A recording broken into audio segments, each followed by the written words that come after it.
Hello,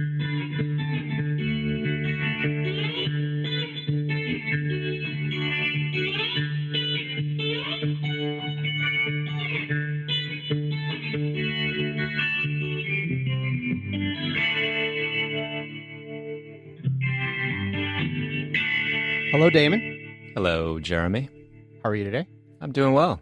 I'm excited. I'm doing well, too. We've got a special guest, Shawn Feeney. Hello, Jeremy and Damon. Hello, Shawn. Shawn is a multi-genre, multimodal, poly-everything artist, musician, and creator. He and I went to college together. And in the 20 years since, to the best of my knowledge, Shawn, you can correct me if I'm getting some of these details wrong, he's worked as a police sketch artist, an industrial light and magic creature designer, a professional pumpkin carver, really and truly. Like, you won a Food Network TV show, you went to the White House, and that's not even any of your sound stuff, which is our main reason for talking today, which ranges from classical education at Harvard to punk bands to more recent training at the California Institute of Integral Studies and a deep listening certificate course. How accurate was that capsule bio? I'd give you a 85 to 90% accuracy. Oh, wow. A solid B+. Yes. So what I get wrong and what I miss? I wasn't officially a creature designer at Industrial Light and Magic, although I did a little bit of that. I did work in the art department there, which I will have your eternal gratitude for, because you were the one who introduced me to your friend who worked there, who helped set things in motion for me to get the job there. And, oh yes, and I don't think I was ever in a punk band, but I was definitely in some metal bands. See, that's how music dumb I am. That I can't even distinguish that well between punk and metal, or at least I couldn't when I was 18, 19 years old and you were in those bands. So one thing I wanted to get into, and then I'm sure Damon just has a ton to add too in the sound therapy, deep listening, audio healing area, is our kinship as guys trying to make weird and interesting things in the world. And yet we're far enough apart in the worlds we've worked in that I've never felt like this jealous, competitive part. So it's always been a pure appreciation, admiration, and enjoyment of your different projects. They're just these little wonderful things that pop into my life, whether it's the yearly, for a long time, music video that was a time lapse of an amazingly intricate pumpkin carving based on a revered musician who had died in the past year, or you had your BFF project where people sent in pictures of themselves and their best friends, and you made artistic mergings of them, or you've had sculptures that could play music. And spinning out of your police sketch artist life, you had posters and other artwork based on collections of noses and ears and other parts and pieces. And I guess I just wanted to know, how would you describe your kind of life and journey as an artist and creator? Is it a profession? Is it a calling? Where do you see yourself? Yeah, thank you for that. Yeah, it's been a long, strange journey. It's still going on. I guess I've always been interested in the visual arts since I was a little kid. Always loved drawing and sculpting. And then as a teenager, I really fell in love with music. And so since then, I've always been trying to work with both, either in ways where I'm combining both disciplines together or working at one at a time. And so it's been challenging to try to make that a particular profession. It's not like I could look at someone and be like, oh yeah, I'll just get a job as one of these artist musician people. So I've always been trying to find ways to pursue what I think of as more of a vocation, more of my calling, and just trying to find ways to get by and find opportunities to get it out into the world. Do you have a job right now? I do have a job right now. Oh, no. I'm sorry. Come to Montana. We have a safe place for you. Well, I was freelance for my final few years when I was living in California. And then once I moved back to New York, I did get a day job. And so it has its pros and cons, because when I was freelancing, I was basically taking on any gig that presented itself to me. And it was everything from logo design to murals to fruit carving stuff and apps, all these things. And there was a real blurring of how I was using my creativity to just make money to get by, and how I was using my creativity for my more like capital A art projects.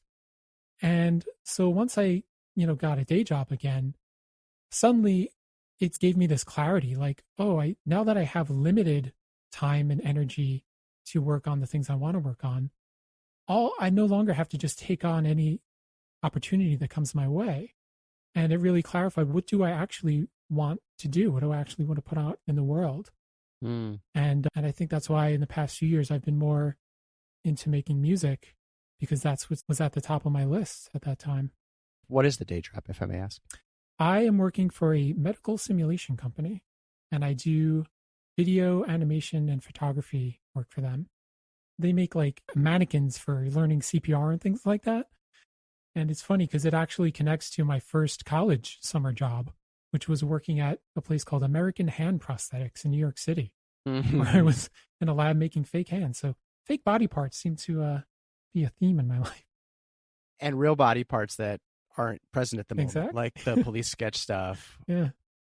I do love it. Your boring day jobs are pretty interesting. Well, I've always tried to use the day job as also an opportunity to learn and to increase my skills for my art. So working as a forensic artist, I got to take classes on facial anatomy, and working at Industrial Light and Magic was an incredible learning experience from all the other artists that worked there. So when possible, I try to take that approach. And forensic artist, I take it, is the official term for police sketch artist. It is, yeah. Do you have a tension or divided loyalties, or are they integrated, the deep talent and interest and productive work in art and that in music, or I should even just say sound, because I don't know if music is even too confining for what you do? Well, I've done a lot of projects where I try to combine both interests. So some of the things you've mentioned, like my Memorial Jack-o'-lantern series, it's sculpture, but it's portraits of musicians I really admire. And my musical anatomy drawing series, but it was visualizing some of the experiences musicians have of the instrument feeling like it's an extension of your body. And even with some of my music that I've made, I've worked on visualizers, things that can synesthetically give a sense of what's going on in the music in the visual realm. So sometimes I try to bring them together, and sometimes I'm happy just letting music be music and letting art be art. How do you visualize music? Well, synesthesia, are you familiar with that term? It's like when you can see colors associated with words, and it probably goes way beyond that. Yeah, it's that basic idea where a certain sensory input triggers a different sensory perception in the mind. Certain people have this or born with it, where yes, they'll certain tastes will, bring up certain colors in their head or things like that. So I've done things where it's like applied synesthesia, if you will. I don't have that condition, but I'll do things like I've made on the computer like an app that can analyze the sound and say, make the size of the shape that generates determined by the volume of the sound, and its height on the screen determined on the pitch of the sound. So mapping musical characteristics to visual characteristics. Cool. Yeah, I have no idea if it's related in any way, but I think of the pictures from space that NASA sometimes generates, where they're like, this isn't really the colors, but it's a way to differentiate these different physical features that you haven't had enough math for us to explain to you. Exactly. Yeah. Like for example, taking in the whole form or structure of a song, you could do it visually instantly by seeing it visualized. Whereas sonically, you have to sit through the whole thing in the temporal range. Yeah. So speaking of sound, ardent listeners will have noticed that Damon has been silenced or silent for a while. And that is because, I have to admit, he's been silenced because he's in this like tin barn in a horrific rainstorm or hurricane. But if you dare to unmute yourself, we can give people a listen. Damon, are you still there? I am still here. I'm still dry. I've been doing a lot of deep listening while I've been sitting here on mute. And I love it. I have, to be honest, hadn't heard that term outside of some of my training and counseling, etc. But I'd love to start there, Shawn. It's fascinating to hear you talk a little bit about artists who feel connected to their instruments. And that reminds me of so many performers that are lost within the activity. They're almost as if the action and their awareness are merged. And I'm curious, first of all, about deep listening and maybe the foundation of the practice itself and how that came about as an interest for you and what that looks like in day-to-day life. Yeah, well, the way I'm talking about the term deep listening is connected to the composer Pauline Oliveros and what has grown into now the Center for Deep Listening. But to talk about how I got into it, it actually goes back a few years. I was visiting Bali with my partner, Nirmala, and for vacation, and a friend of mine named Axel, another college friend, had recently been there, and he said, "Oh, you have to go see this sound healer named Patricius when you go." He's like, I went, and I was like seeing visions and things. So I was really curious, and so we went, and he had this setup where we both lie down on a massage table, and on one end by your feet, he's got a gong, and he's using these Himalayan bowls and placing them on your body, and basically doing an improvisational sound journey performance for an audience of 2 people. And he's at times putting the instruments right on your body for a direct resonance where you're listening not just with your ears, but through your body into the inner ear.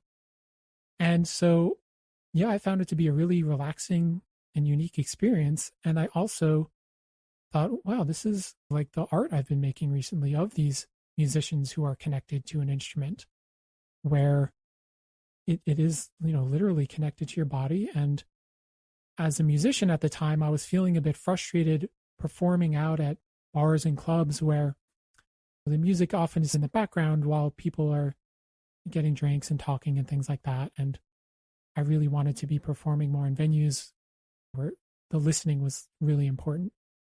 And so in this sound journey experience, yeah, you're perfectly silent and really deeply listening to everything that's going on. So that's what got me interested. I was seeing that connection to my art and my musical interests.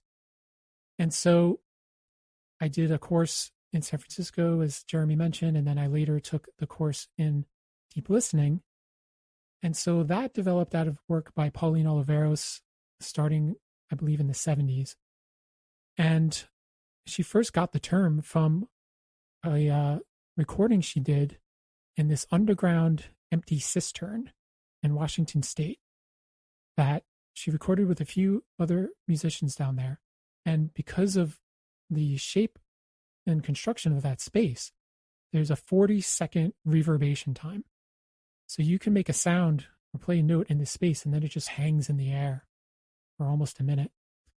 And so Pauline had a great sense of humor. And so she titled the album Deep Listening, not just because they were listening deeply to each other while playing, but because they were deep underground in this cistern when they recorded it. So she was not above punning.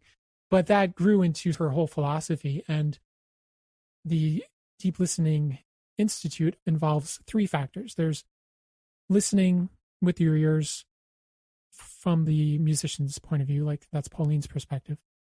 Then there is listening with the body, and that brought in a partnership with Heloise Gold, who is a Tai Chi and Qigong practitioner and dancer. And then also listening in dreams, in which Pauline brought in her partner, Ione, because Pauline's mantra was listen to everything all the time. That's what she tried to do. And so if you're really listening all the time, that's got to include when you're asleep and when you're dreaming. So it's a really interesting approach to life, really, to just be that open in your awareness, to listen all the time and remind yourself when you're not listening. So like lucid dreaming, but it's lucid listening? Lucid dreaming can be part of it, but even if you're not a lucid dreamer, I went to a deep listening retreat last year, and they divided us up into small groups. And each morning in our group, we would talk about the dreams we had the night before. And dream communities would arise from that. And strange synchronicities would happen too. Like you'd see similar symbols in different people's dreams. Like I had a dream about a turtle and someone else had a dream about a turtle. And yeah, strange things like that. So when you said listen to your dreams, you meant pay attention to them. It's not necessarily only hear the audio content of your dreams. Yeah, I think the whole deep listening approach could more broadly be called deep perception, deep awareness. Yeah, because you can expand it to deep seeing, deep tasting, deep touching, all of that. Damon, I'm sure you're ready to leap in. I mean, I can imagine all of the, I don't know, like the byproduct, I guess, of developing a practice like deep listening. And I'm wondering a little bit around just your own personal experience of how implementing more broadening your awareness, as you say, how does that manifest, or how has that affected you? For example, many people hold on to a lot of trauma, a lot lives in our unconscious beneath the surface. Have you found that starting this practice has informed you about more of who you are on a more holistic level? And is there an element of relief to that for what comes about by becoming a more well-honed deep listener? Well, it's definitely had a big impact on my musical practice. Studying these approaches has really gotten me to slow down my approach to music and to be more aware that I'm listening and composing, not just with the concepts in my head, but with my whole body. And so I would start by doing practices that I learned in the other course I took with a teacher named Sylvia Nakash, of simply spending some time each day just humming on a single tone and moving that tone around up and down and feeling where it resonates in different parts of my body. And then I got a quartz bowl and I would practice singing along with that as a drone, and becoming more aware, not just of notes as materials to construct a musical creation, but as something in itself that is so rich and so full that you can explore a lot within just a single sound. That's so beautiful. You're reminding me, last summer, I went to a sound bath performance. Yes. I think that's what it was called. And it was like a guy wheeled in the world's largest xylophone. It's like this giant swing set of instruments and tuning forks and gongs and bowls. We were to lie down and let the bath sweep over us. And certainly I felt all those vibrations, as you say, not just in the ears, but in the bones and through the skin seemingly. But the beginning was a group humming. He would have us hum and we would find those points of match. And it was so powerful all of a sudden when we matched each other or when we matched him. And my teeth just felt electric or vaporized and my skeleton came alive. And the bath followed, so I had forgotten that introduction. But I'm realizing that that point of interaction with it at the very beginning was maybe even the most powerful part. Yeah, it sounds like you really experienced resonance there. Resonance. I didn't even know the word, but yeah, it makes sense. Yeah, the whole idea, like with sympathetic resonance, for example, if you were if you had a harp in front of you and you sang a melody, all the notes that harp has that you also sang would be ringing because of the phenomena of resonance. And so when you're, say, singing a note and in tune with a group of people all doing that same thing, that phenomenon is going to happen too. And it's, yeah, pretty wonderful. You're melting my brain because it's physically recalling that. And I just didn't have that term and I didn't realize that was happening.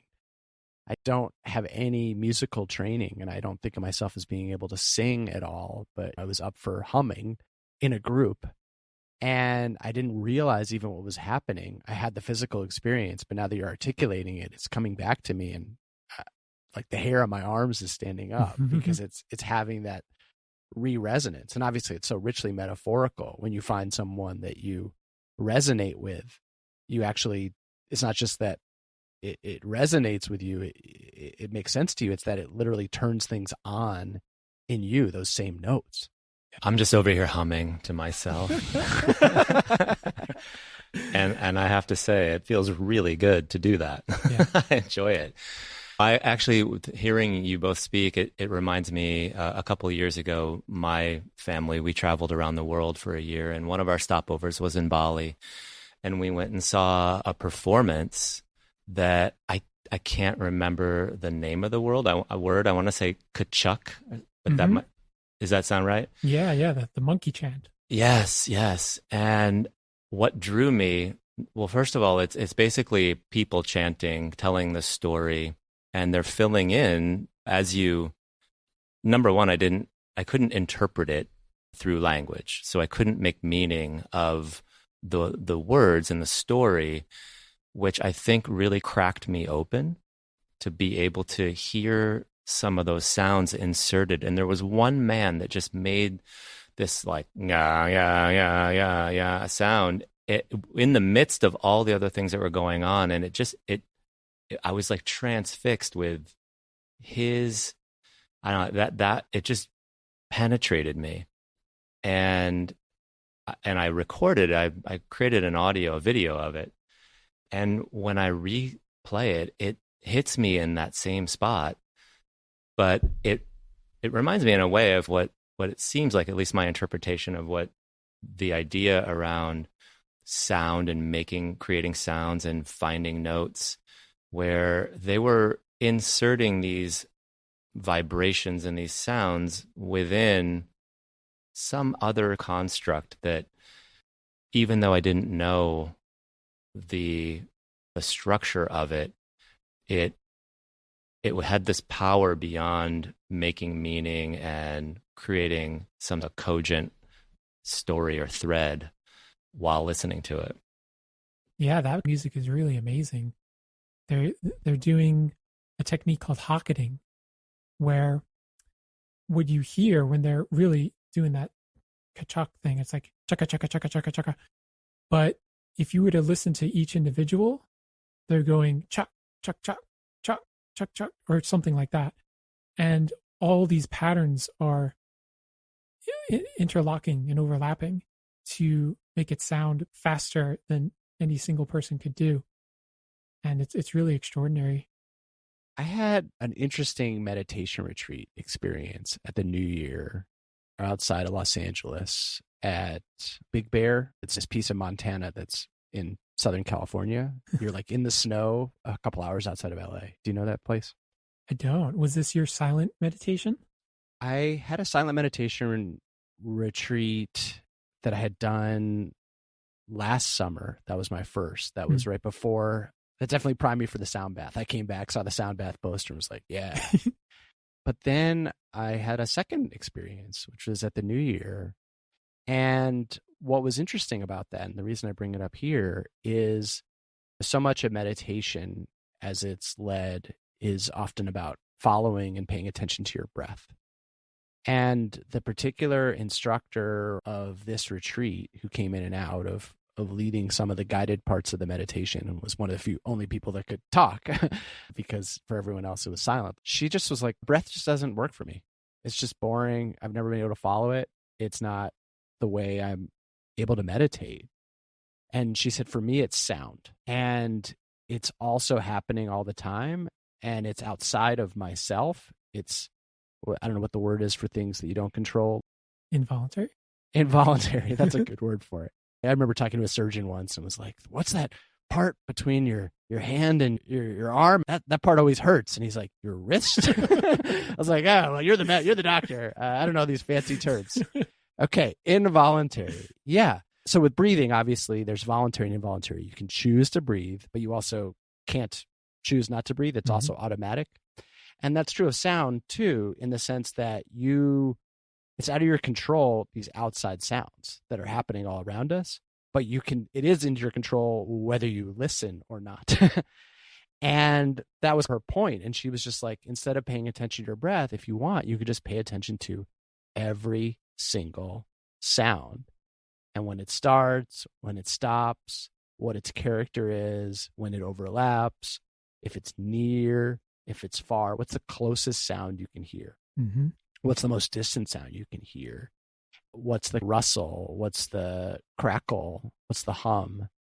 And this is a 5-day silent meditation retreat. And with that priming, I just spent hours and hours listening to just like, when does the airflow vent come on and off, and trying not to label. When do you hear a helicopter? It's close enough to Los Angeles, even though it's hours away. When do you hear a helicopter overhead? When does a water bottle open or someone shift or rustle?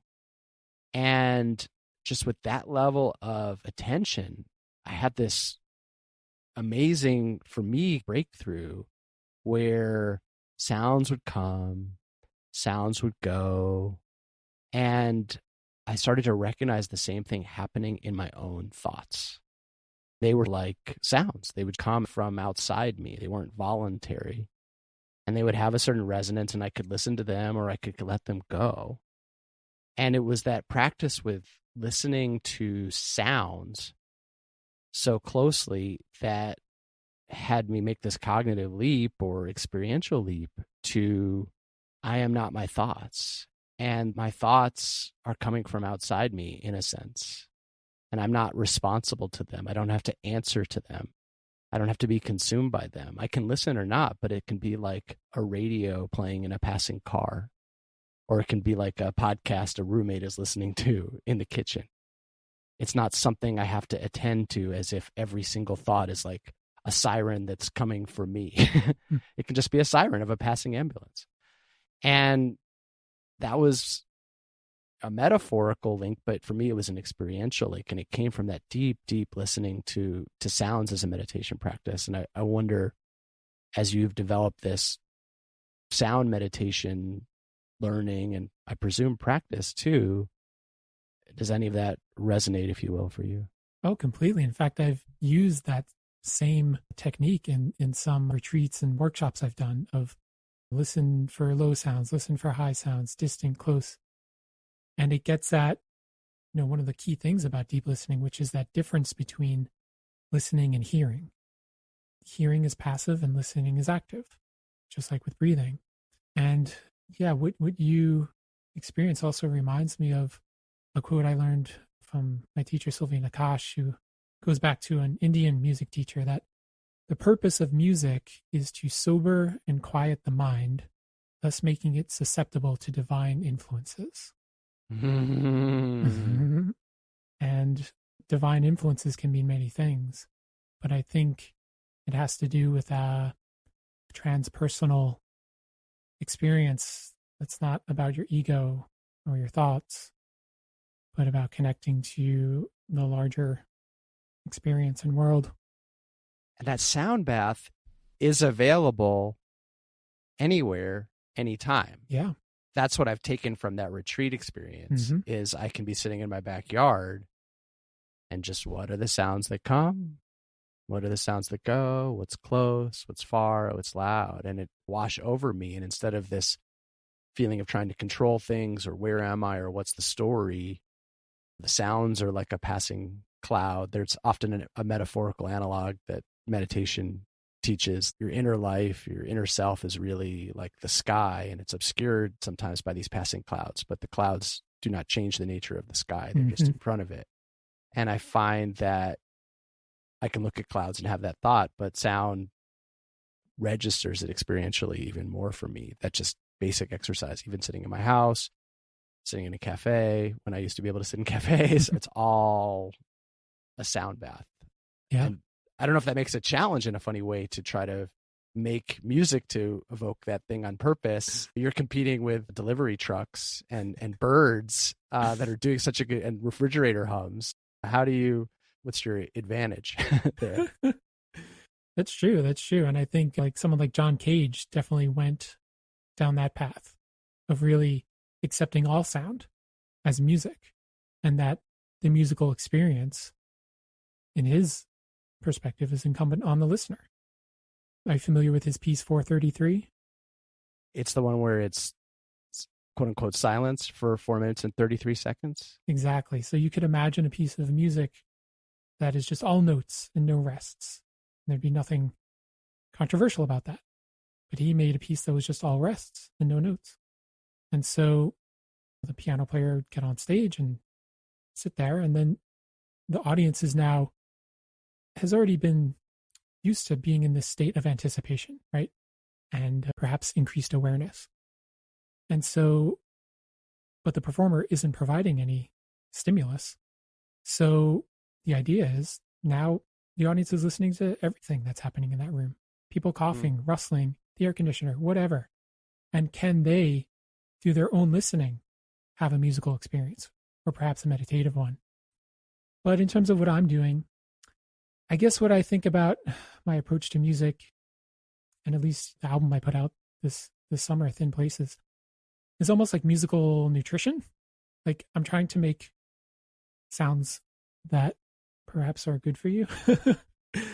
And it is, Damon. How would you describe the kind of blood pressure experience, nervous system experience of listening to Thin Places, Shawn's album? Yeah, it was incredibly calming, and it just felt, I don't even want to say relaxing. I felt really grounded, and I had put it on and I was doing some other work, and my wife was also sitting next to me, and I didn't mention anything. I didn't set her up with what the album was or who you were, but we just both, there was just like this calm and a peaceful energy between the two of us. And we really got locked into some deeper work. I was battering around some concepts for a program I'm creating, and I just felt stuck. And I would say a half hour into it, I had some small crackles of breakthrough, and I wasn't really even spending my attention perceiving the music. I didn't put it on my headphones and just get lost in it. It just was in the room, and it still had a really powerful effect. And I was actually struck by something that you had written about the title in your website, that the whole concept around thin place. And you said that you describe it as sites where the veil between worlds grows thin and permeable. And I got the chills when I read it after I had already listened to it. And I think in some ways that's what was going on for me. Oh, it's great to hear that. Thank you. Yeah, that term thin place, it's generally used to mean specific places on Earth, generally in Ireland, in that region, where when you're physically there, people report feeling, yes, that they are in different zones, almost different dimensions, different times. And what I found, especially playing these quartz bowls, that it almost creates a thin place through the music, if only temporarily. And there was a lot of overdubs that I tried to do on this album, layering in different instruments, vocals, and I had to get rid of so much of it because it made it like too human, if that makes sense. Like it brought it back to the mundane, and I wanted to keep that otherworldly sense that when you're listening to it, that another zone has opened. It's hard to capture in recording sometimes. If you've ever heard quartz bowls played in a space, they really fill up and activate the air in such a unique way. But yeah, I'm glad you had that experience. Within our brains, we have this top-down processing or bottom-up processing. And most of us, when we're engaged, we are in control, and we are using our willpower and our focus to make meaning and hone in on the thing that we're doing. And that can be exhausting. And it can be really exhausting just energetically and within the nervous system. And one activity that simply I'll have people step outside and what do you feel? What do you see? What do you hear? And just allow that bottom up where there's no agenda and there's no connection to quote unquote like the real work or whatever it is that we're spending a lot of time focusing on.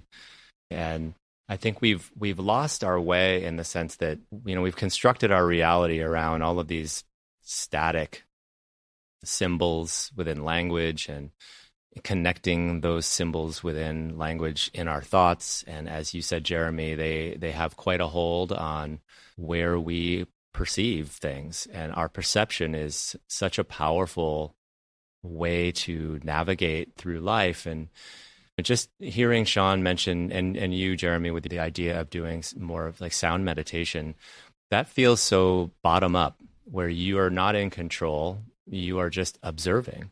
And that ability to split the subject object is healing and it's refreshing. For you, Shawn, does that resonate? And in a practical sense for people listening, what are some other tools that are in line with that philosophy that we can use to inform and open up to some more of that bottom up and wide open aperture? Yeah, well, Damon, I've heard you speak on the podcast before about making decisions from a state of calm awareness, correct? Yeah, absolutely. And so I think doing deep listening practices or humming or toning, singing, whatever, can help you get into that state. And I don't think that means that you need to deny other strong emotions or to push them down, but to work through them and then get to that state where you can be calm. So if you're feeling really angry and you need to work through that, well, then Sepultura or Metallica can be your sound healer in that moment, or just bashing a drum set for 10 minutes can be your sound healing exercise. It doesn't have to be all harps and tuning forks. It's about meeting someone where they're at, working through what needs to be worked through, and then get to that state of the calm awareness. So if someone just wants to plug in and play with this, someone's like, I don't want to sit, I don't want to meditate, that's just not working for me.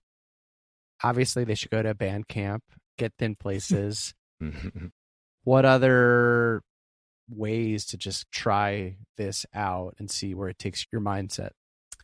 I'd recommend just trying to listen and pay attention more in the everyday places you're at, in your home, wherever you work, and just try to notice what is your soundscape every day.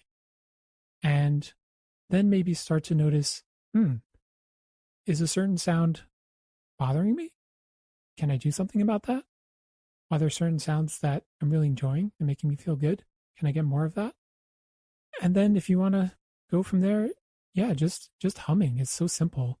And I don't mean like humming a tune. I mean just like just finding a tone that's comfortable for your voice. You can do it in the shower. It also, by doing that, it helps you to slow down your breath. And of course, we know that has benefits. And I'd say start there.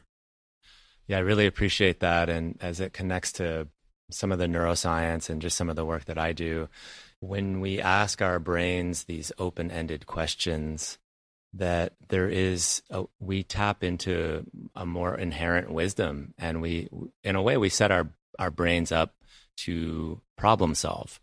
And what I heard from you is these questions are more open-ended in nature. They weren't like, hey, go get your phone, put your headphones on and put this music on. This will help. That wasn't, it was, okay, well, what am I hearing right now? How does that make me feel right now? What else could I be doing right now?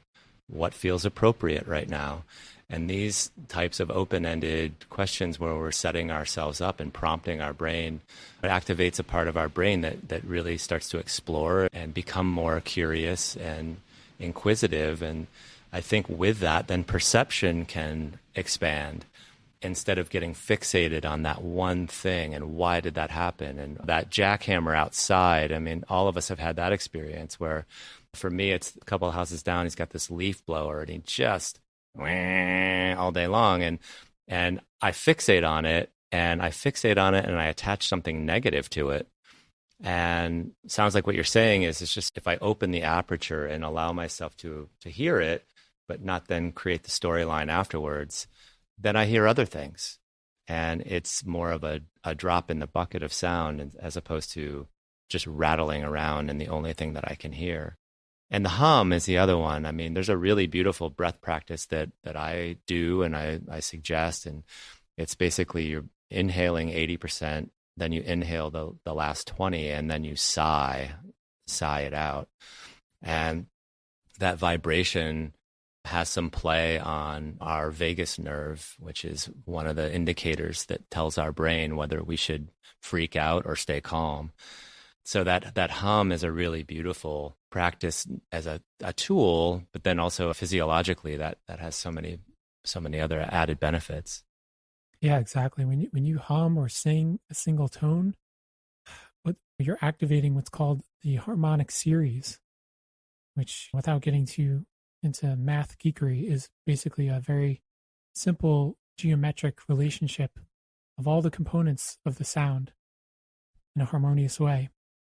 And our voice can do that just like a cello string.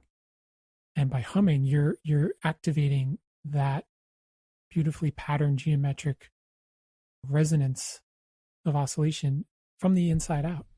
And that is propagating throughout your body. Wow. And it's so simple too. Yeah. It's just, we have it's free. Yeah.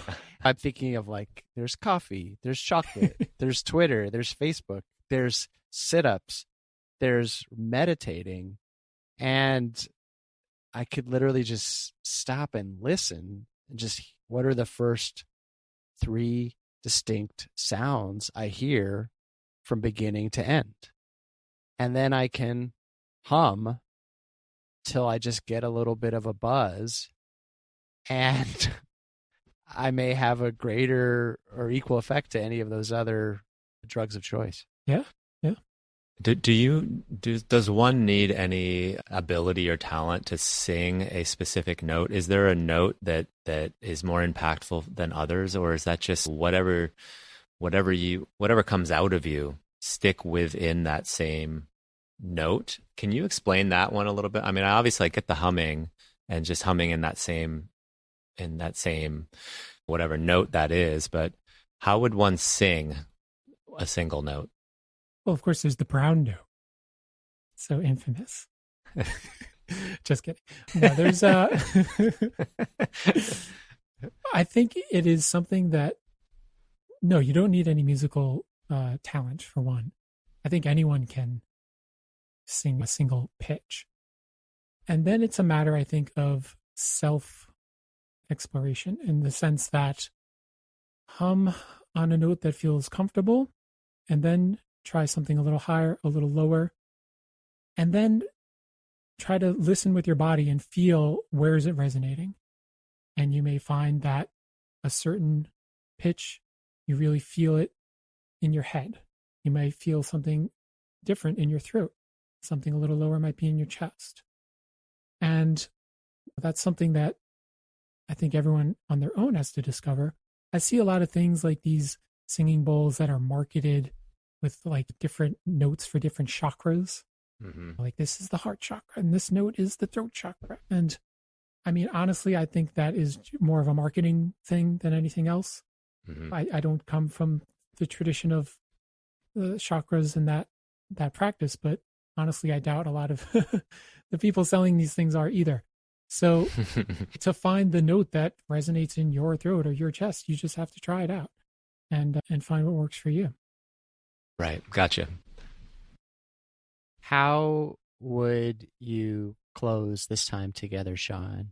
Is there a piece of music from the album we should play at the end as a segue to our outro?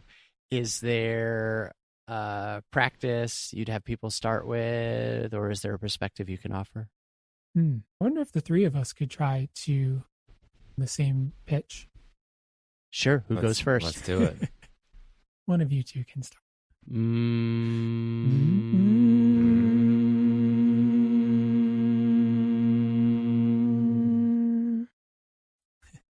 I felt it in my teeth. And I felt it in is the center of your chest, your sternum? Is that the right word? I don't even know. I felt it in the center of my breastbone. Yeah. How about you guys? Did you get anything? Damon, do we have to do it again? I didn't want to stop. I wanted to keep going. I felt like we were synced up. I'm not going to say I felt it in my teeth quite yet, but I was feeling like we were onto something there. I felt like we were mermen. We were going to draw Odysseus onto the rocks. So that can be a great way to instantly build community.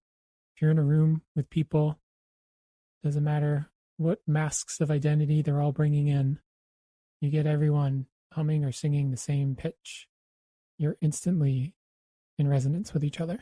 I'm trying that at dinner tonight. It's powerful. We're going to, before we eat, instead of saying anything or doing anything, I'm going to say, let's hum till we feel it in our teeth. Can we try that one more time? Sure. Yeah.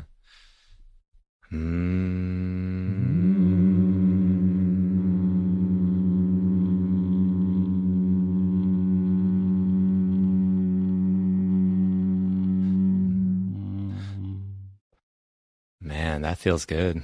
I like that. I felt that one around the zygomatic bone in my skull. Yeah. Did you? Yeah. I felt it up there too. We'll spell that for everyone in the show notes. Yeah, right. Thank you all for listening. Thank you, Shawn, so much for joining us. Thank you, Storm, for sparing Damon's life just long enough for this recording. We'll give it to his grieving family if he doesn't make it out of the barn. We'll link, of course, to Shawn's amazing album and as much of his work as we can fit in the length of the show notes because he has so much cool stuff going. And let's keep the hum in our hearts and our teeth, and we'll go from there. Sound good, guys? Yeah. Thank you, Jeremy and Damon. This was a real pleasure. Thank you so much, Shawn. I really enjoyed it. Stimulus and Response is hosted by Damon Valentino and Jeremy M. Smith, produced by Matt Mullins at Black Rooster Productions. Please rate, review, and share the show. And please join us next time for another stimulating exploration of the best parts and best ways of being human and being alive.